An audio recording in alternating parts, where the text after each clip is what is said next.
Bueno, yo siempre les cambio un poco los temas porque por ahí digo, bueno, les voy a contar cosas por ahí de que vamos viendo nosotros, muchos cambios en lo que es el tema de HIV, ¿no? Muchas cosas nuevas que hemos vivido desde el inicio, muchas cosas muy interesantes y que han cambiado absolutamente el pronóstico y la evolución de esta infección, ¿no?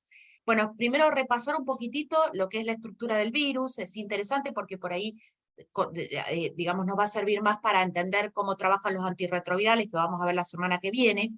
El virus del HIV es un virus que tiene esta estructura que ustedes ven acá, con una envoltura que es lipídica, con algunas glicoproteínas muy importantes, que son P120, ¿no? Y que P160, que nos sirven para el diagnóstico y que son muy importantes en el ciclo de vida del virus.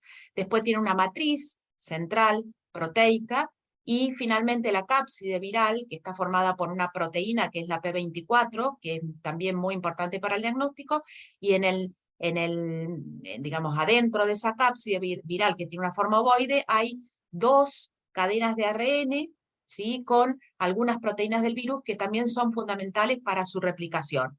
La integrasa, la proteasa, ¿no?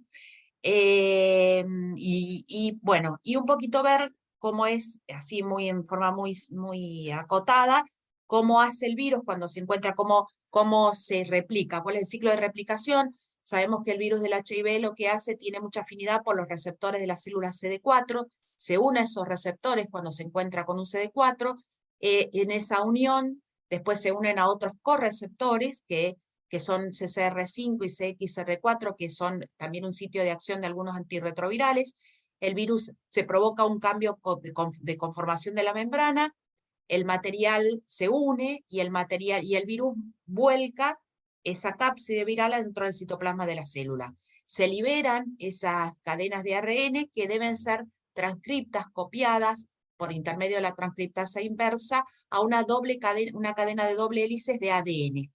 Ese ADN, que se llama ADN proviral, se integra, pasa a formar parte del genoma de la célula huésped, y allí es cuando en la célula que está activada comienzan a formarse largas cadenas de material nuclear que van a formar los futuros virus. Esas nuevas cadenas, esas cadenas de ADN se convierten en ARN para poder salir de la célula y luego son cortadas por una proteasa y envueltas otra vez con algunas de esas proteínas que también han surgido de este ciclo, y de allí y es la forma, y luego son envueltas por la misma membrana citoplasmática de la célula, y así es como se forman los nuevos viriones, ¿no? En cada uno de estos procesos, distintos procesos del ciclo de replicación del virus, intervienen distintas enzimas que luego van a ser el blanco de los distintos antirretrovirales. Una de las cosas que, bueno, que digamos que es lo que ha impedido hasta el día de hoy que haya una vacuna definitiva, aunque ahora hay algunas vacunas con resultados muy promisorios, es la variabilidad genética. ¿Esto qué quiere decir? Que el virus es un virus que cambia mucho, ¿sí? Y que de hecho tiene fundamentalmente ya dos tipos diferentes, que son el HIV-1 y el HIV-2. Estos, voy a correr un poquito porque no me deja. El HIV-1 y el HIV-2 se parecen solamente en un 40% en la estructura de su genoma. El HIV-2 es más parecido al virus de la inmunodeficiencia de los simios que al HIV-1. El HIV-1 es el virus que está más ampliamente distribuido en el mundo. O sea que es el que es la causa fundamental de la epidemia por HIV. El virus HIV-2 se encuentra solamente en lo que es África Occidental, y hay algunos casos en Europa y en Asia, pero la mayoría de los casos actualmente son por HIV-1.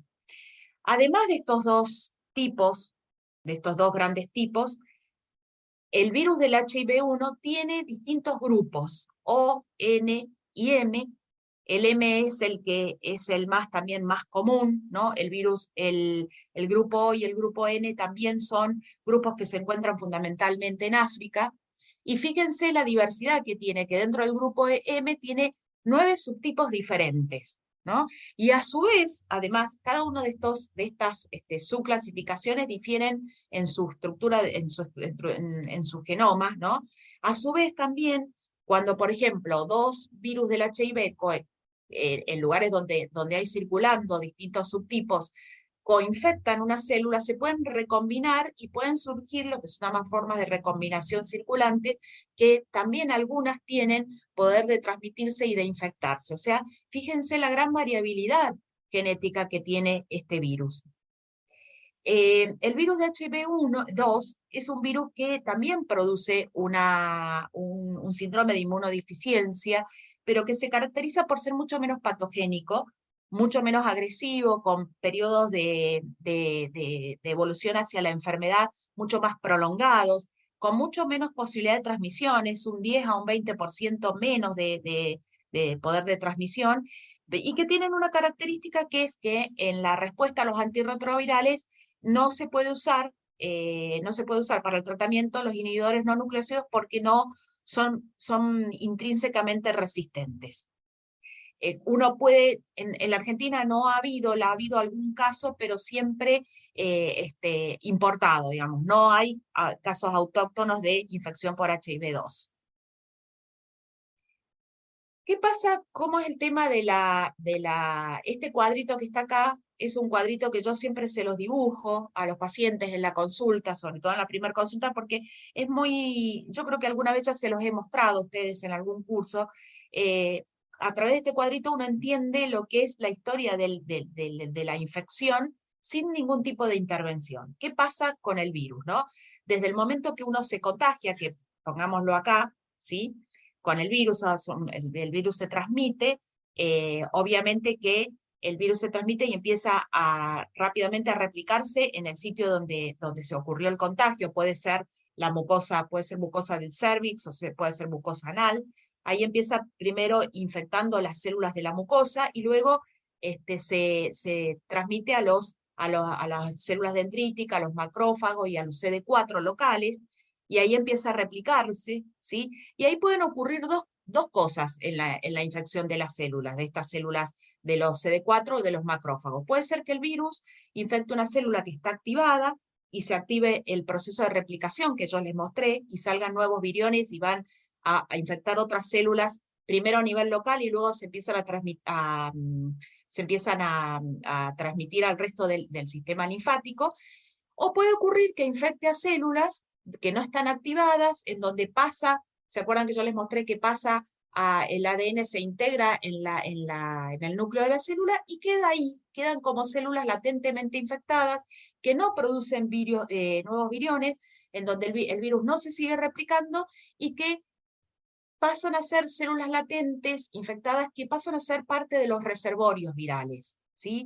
Y estos reservorios virales, compuestos por células que no están, en las cuales el virus no se está replicando, es el tema del por qué hasta ahora, a pesar de tantos años de tratamiento antirretroviral, pacientes que están indetectables durante muchos años, uno le suspende el tratamiento y el virus reaparece, ¿sí? Esos reservorios virales se establecen durante las primeras fases de infección.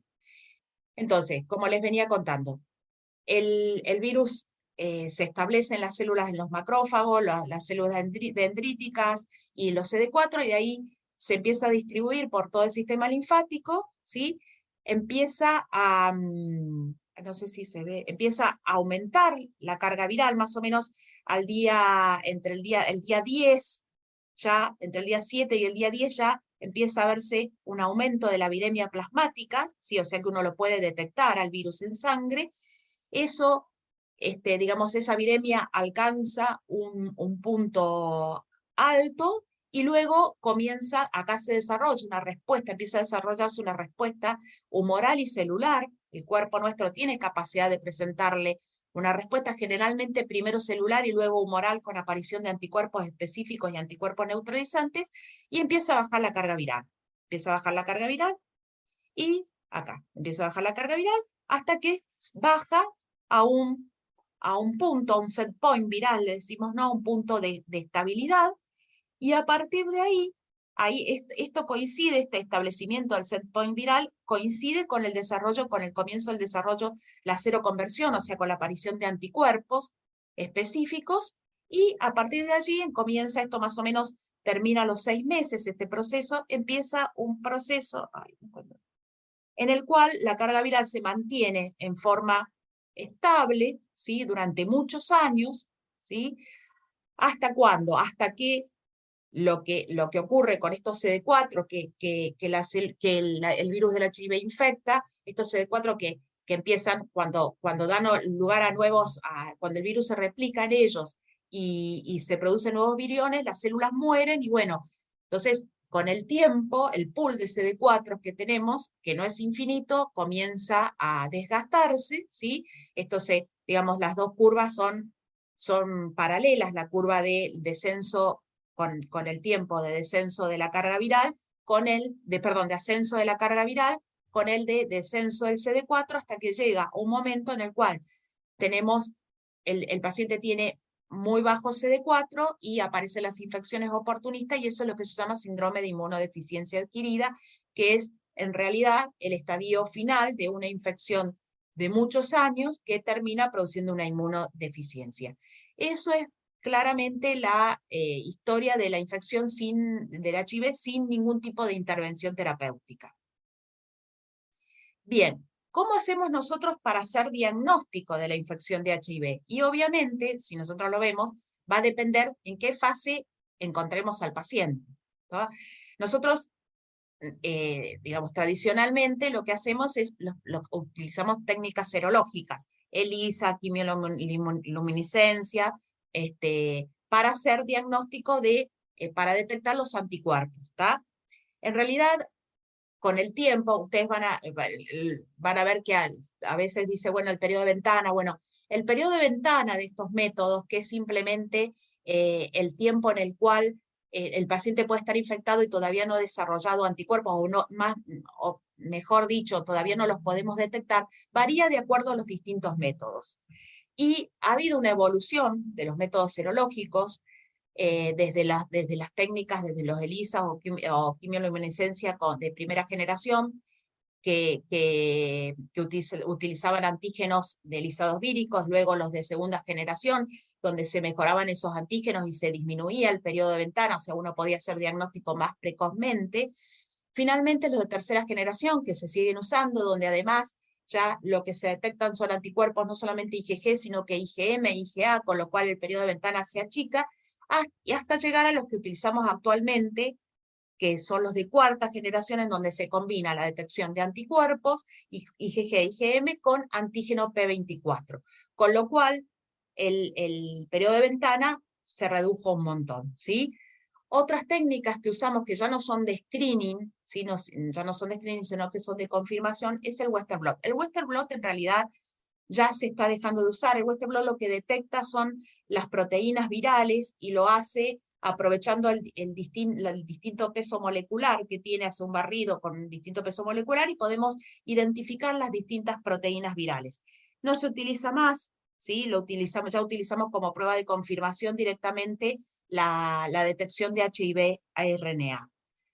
Como yo les decía, fíjense, la utilidad de los métodos diagnósticos de acuerdo al tiempo en el cual lo utilicemos, ¿sí? Claramente, al principio de la infección, a ver si no tengo, me parece que esta está más clara.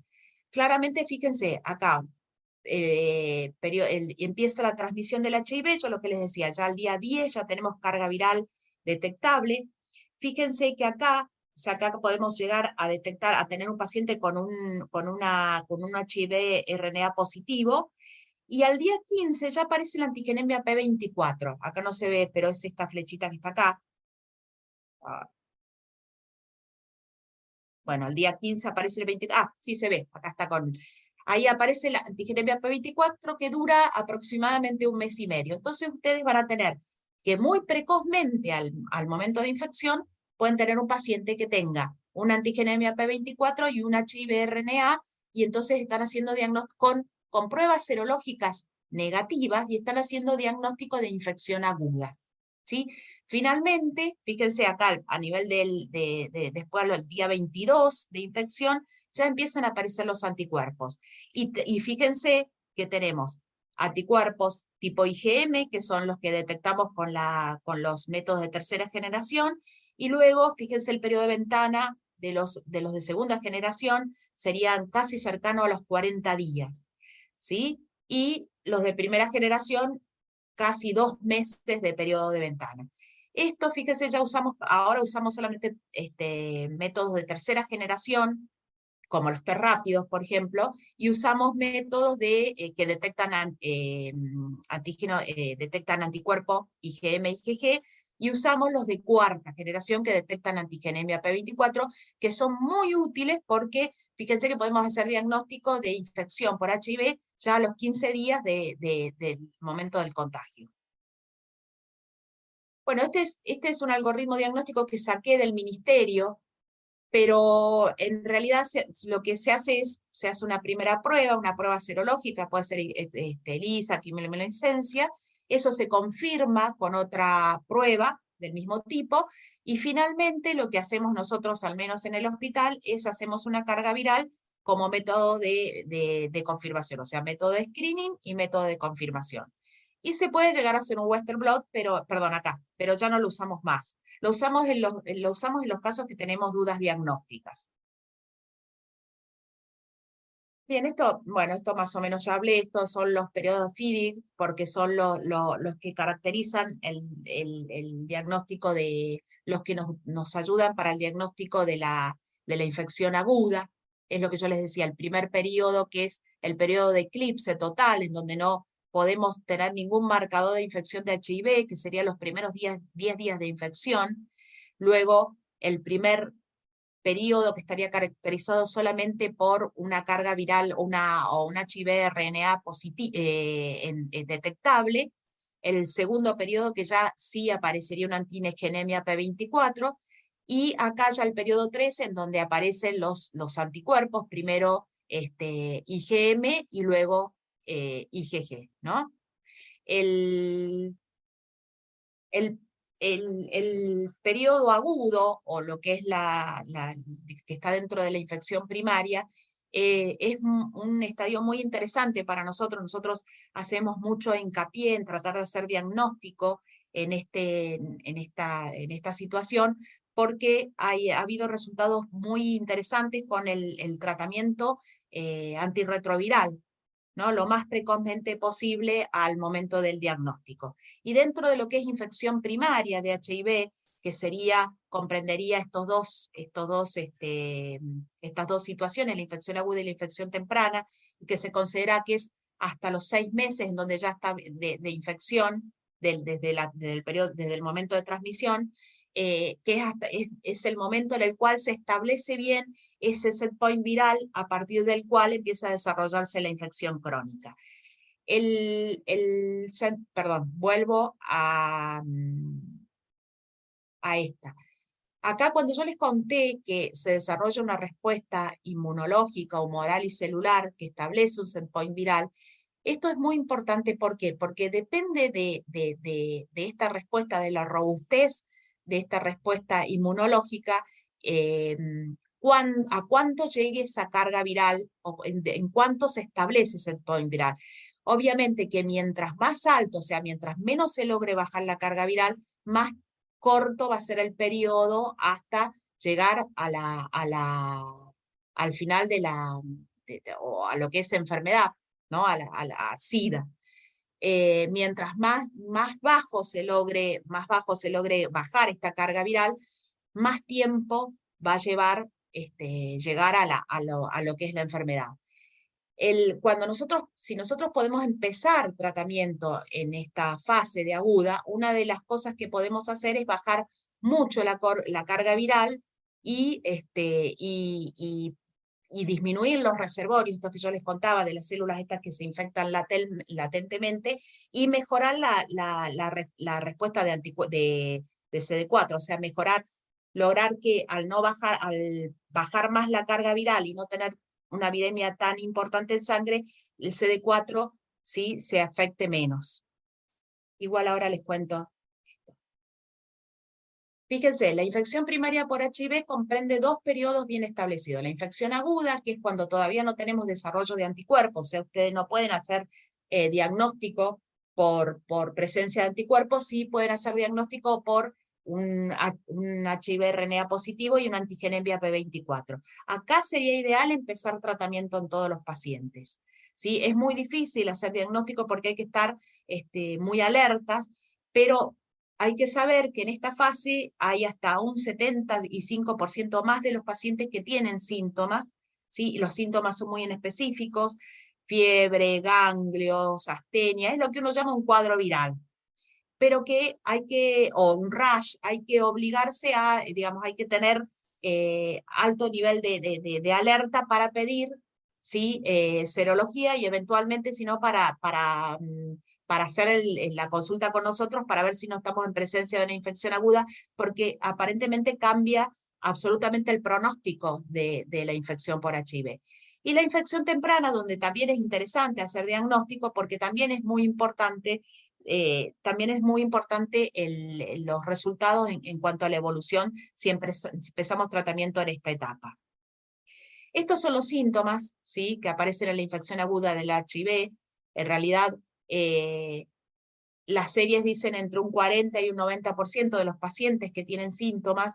La realidad es que como son tan inespecíficos, es muy probable que sea altísima la cantidad. Claramente, mientras más sintomáticos están, más carga viral tienen y peor es el pronóstico a largo plazo. Con lo cual, aquellos pacientes que están muy sintomáticos o que tienen algunos de estos síntomas, es muy interesante hacerle diagnóstico, ¿sí?